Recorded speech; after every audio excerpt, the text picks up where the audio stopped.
Кыргыз Республикасынын жарандары үчүн Корея Республикасында ИПС программасы аркылуу расмий жумушка орношуу мүмкүнчүлүктөрү тууралуу маалымат. 2007-жылы Кыргыз Республикасы менен Корея Республикасынын ортосунда ИПС программасы боюнча чет элдик жарандарды жумушка орношуу тууралуу өз ара түшүнүшүү меморандумга кол коюлган. Бул меморандум кыргызстандыктар үчүн уюшкан жана коопсуз жол менен жумушка орношууга жол ачты.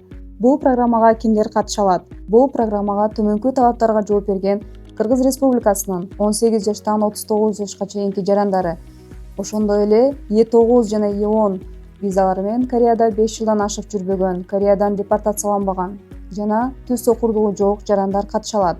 Тандоо этаптары. Бирдиктүү талапкерлер реестрине катталыш үчүн 2 этаптуу тесттен өтүү керек.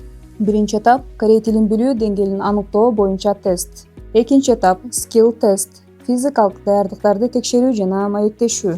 Ишке орношуу процесси кандай болот? Бирдиктүү иш издөөчүлөр реестринен талапкерлерди тандоо Корея Республикасынын иш берүүчүлөр тарабынан жүргүзүлөт. Талапкер тандалгандан кийин иш берүүчү эмгек келишимди тандалып алынган адамдын атына жөнөтүлөт. Контракт боюнча ал адамга маалымат берилет жана кетүүгө даярдоо иштери башталат. Бул программа эмне үчүн маанилүү? ИПС программасы Кыргызстандын жарандарына Кореяда расмий жана мыйзамдуу түрдө иштөө мүмкүнчүлүгү.